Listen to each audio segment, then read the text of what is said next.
Kota Madinah masa dipimpin oleh Rasulullah SAW, hidup di kota Madinah orang-orang Yahudi dan orang-orang munafik juga.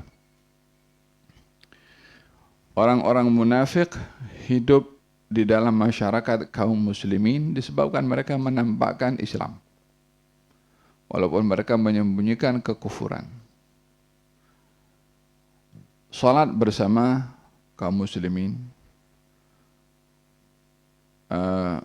bergaul, berinteraksi bersama dengan kaum muslimin, berjumpa dengan Rasulullah, tapi mereka umpama duri dalam daging. Dalam hal ini Islam hanya menyikapi secara zahir pada orang lain. Adapun apa yang disimpan di dalam hati diserahkan antara dia dengan Allah. Sehingga dengan demikian tidak dihalang mereka untuk salat bersama dengan kaum muslimin, tidak dihalang mereka untuk ikut jihad bersama dengan kaum muslimin. Bahkan mereka mendapatkan harta rampasan perang jika kemenangan diraih oleh kaum muslimin. Dalam hal ini, baginda Rasulullah menghukum atau menempatkan mereka secara zahir.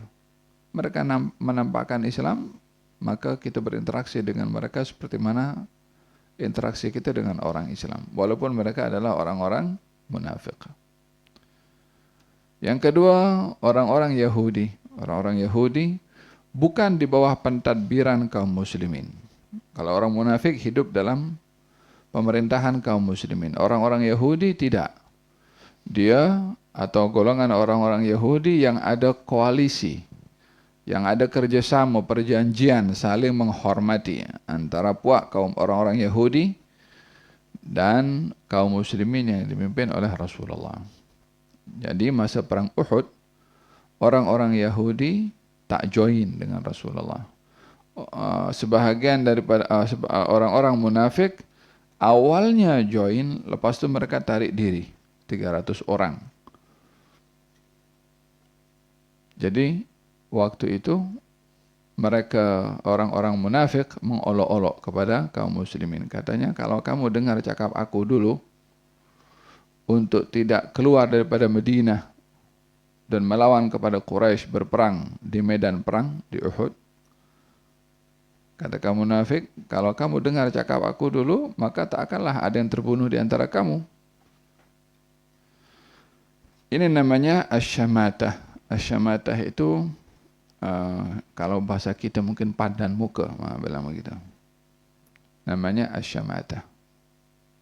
Apa hukum orang punya sikap seperti itu, asyamatah, padan muka, biar tahu rasa, lebih kurang rasakan itu.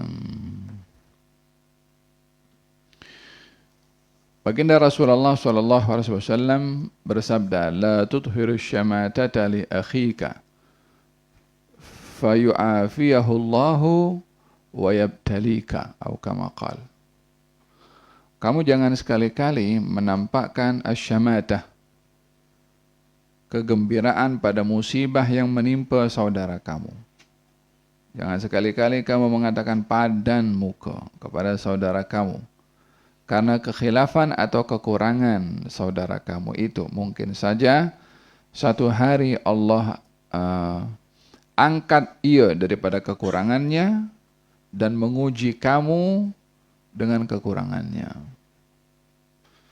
Jangan sekali-kali mengatakan padan muka kepada saudara kita.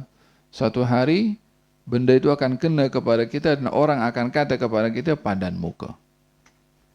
Macam mana kita buat dengan orang, itu juga kita akan dibalas.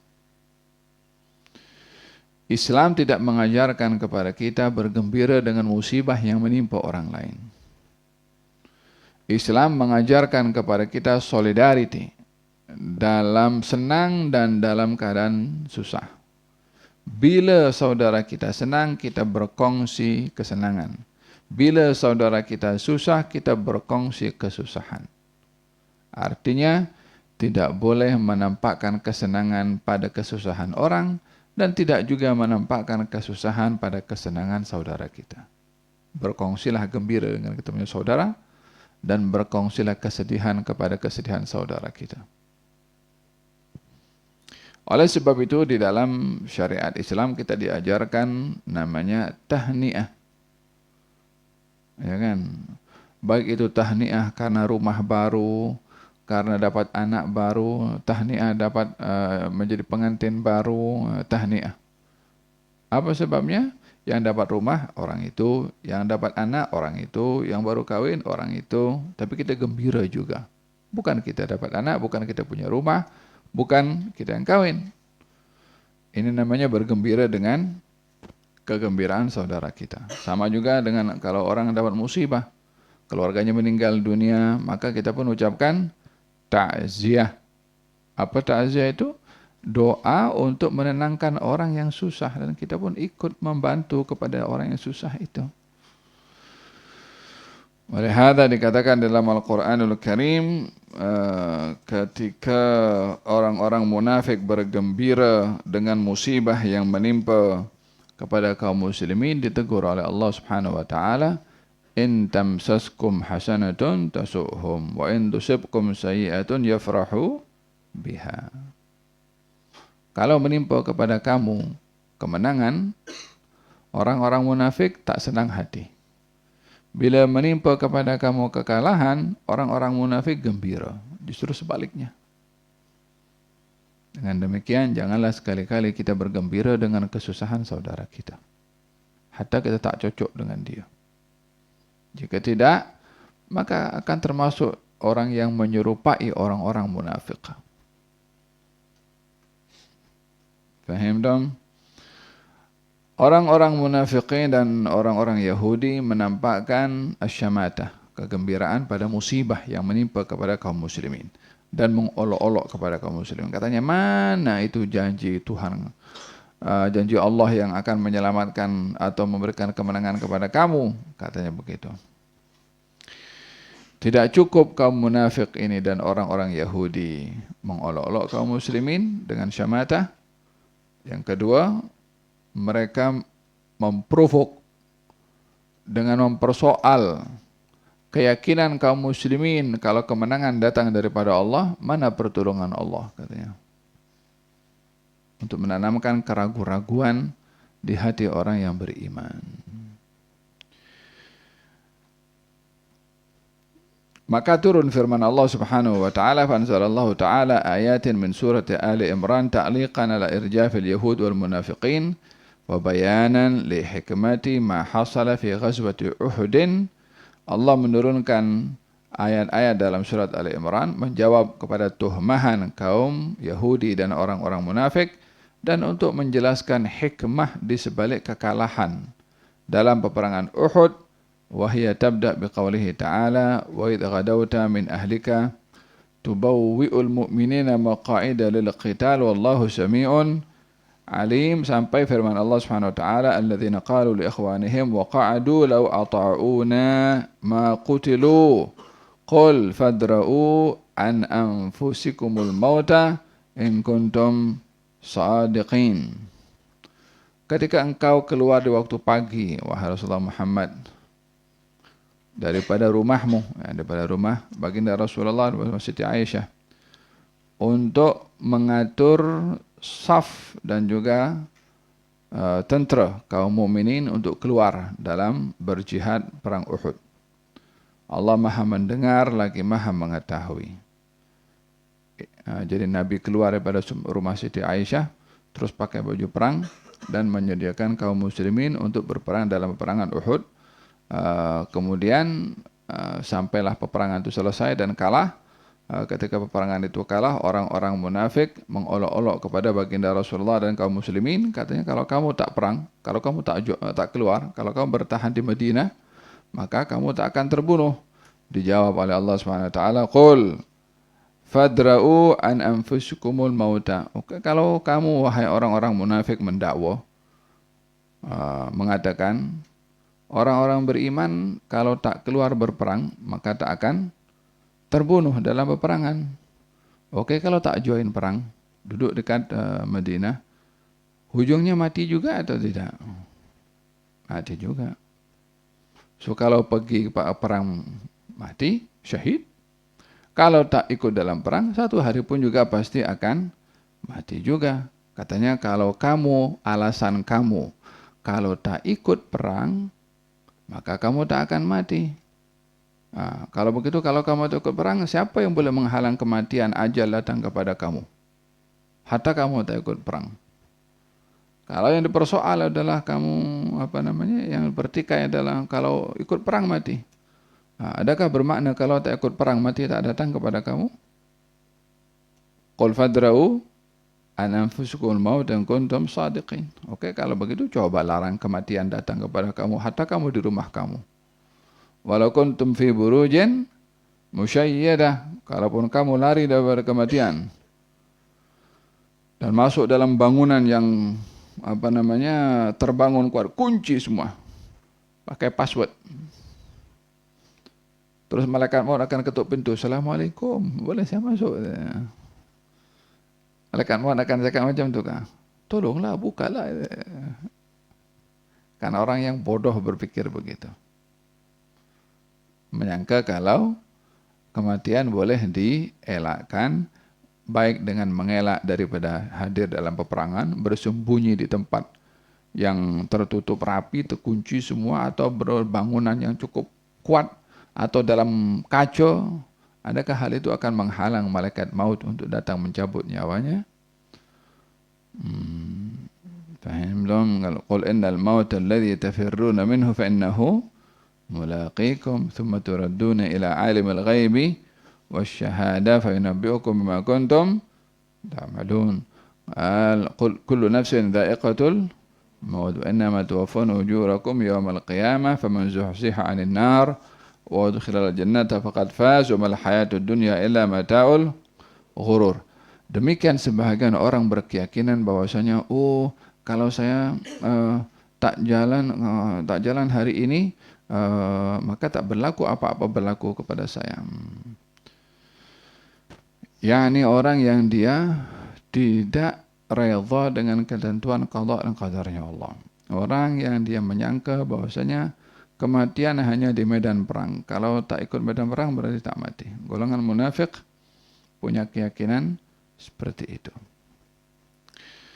Faham dong? Hikmah yang perlu kita ambil pada fakrah ini adalah yang pertama, masalah larangan syamatah, gembira dengan kesusahan orang atau sedih dengan kegembiraan orang. Bergembiralah dengan orang bergembira, sedihlah bila orang dalam keadaan sedih dengan motif yang baik, dengan sebab yang baik. Gembira dengan hal yang baik. Jangan gembira dengan maksiat. Wal farahu ala maksiatin maksiyah. Orang yang bergembira dengan maksiat, maka bergembiranya pun juga maksiat. Nah, yang kedua adalah alasan dan hujjah yang dipergunakan oleh kaum munafikin dan orang-orang Yahudi mengatakan kalau kamu tak ikut perang, maka kamu tak mati. Soalannya adalah, siapa yang memberikan jaminan yang tak ikut perang tak mati? Realitinya orang di rumah mati juga. Orang pergi ke pasar mati juga. Orang naik transport mati juga. Ya kan? Jadi kematian adalah bukan ada di medan perang, tapi kematian itu adalah ajal tiba kepada seorang di mana saja, di medan perang atau di luar medan perang. Ada kalanya orang ikut perang tidak mati bila ajalnya belum tiba. Ada orang duduk di rumahnya, lari daripada peperangan, mati juga walaupun di rumahnya. Faham dong? Ini jawaban kepada kaum munafikin dan orang-orang Yahudi yang mempertikai. La ilaha illallah, itu kan ada satu ada kisah di zamannya siapa Nabi Sulaiman. Ada orang hadir dalam majelisnya Nabi Sulaiman. Nabi Sulaiman tengah meeting. Apa? Tak lama kemudian ada seseorang laki-laki duduk di samping Nabi Sulaiman, menatap salah seorang yang hadir dalam pertemuan tersebut dengan tatapan yang cukup tajam. Setelah selesai daripada perjumpaan itu, Semua pun bubar. Lelaki yang dipandang tajam datang kepada Nabi Sulaiman. Katanya, Nabi Allah, orang yang di sebelah engkau tadi itu siapa? Dia menatap aku dengan pandangan tajam. Kata Nabi Sulaiman, itu tadi malaikat maut. Terkejutlah lelaki itu. Kenapa malaikat maut pandang tajam kepada saya? Ya Nabi Allah, bawalah saya ke tempat jauh supaya tidak terjumpa dengan malaikat maut. Katanya nak pergi ke satu tempat jauh sekali supaya tak jumpa dengan malaikat maut. Dibawa oleh Nabi Sulaiman, malah dengan angin, bawa oleh angin. Sampailah ke satu destinasi yang jauh. Malaikat maut dah standby di situ dah. Dah sampai dulu. Orang itu nak lari daripada malaikat maut, ternyata malaikat maut dah standby ke situ. Welcome, ahlan wa sahlan. Setelah dicabut nyawanya, malaikat maut patah balik jumpa dengan Nabi Sulaiman. Katanya, saya ada diperintah untuk mencabut nyawa orang itu, tapi saya heran kenapa dia dekat sini, patutnya ada di tempat yang engkau hantar tuh. Jadi dimanapun dia itu akan tiba ajalnya, disitulah dia akan tiba. Ya ayyuhalladzina amanu taqullaha wal tanzur nafsum ma qaddamat liqad wa ma tadri nafsum madza taksibu ghadan wa ma tadri nafsum bi ayyi ardin tamut. Wa ma tadri nafsum bi ayyi ardin tamut. Wa ma tadri nafsum, tidaklah ada sesiapapun yang tahu apakah rezeki yang akan didapat olehnya pada hari esok, dan tak ada siapa yang tahu di mana tapak dia akan wafat. Masih kita pasrah aja. Oh, saya mau mati di rumah. Oh, saya mau mati di Mekah. Oh, saya mau mati di Madinah. Silakan minta, tapi bukanlah itu satu jaminan. Bila tempat wafatnya itu di tempat tertentu, disitulah dia akan pergi dan akan mati. Tak ada siapa boleh mengelak daripada qadarnya Allah Subhanahu wa taala. Faham dong? Hada berkenaan dengan tuhmahan orang-orang Yahudi dan orang-orang munafik.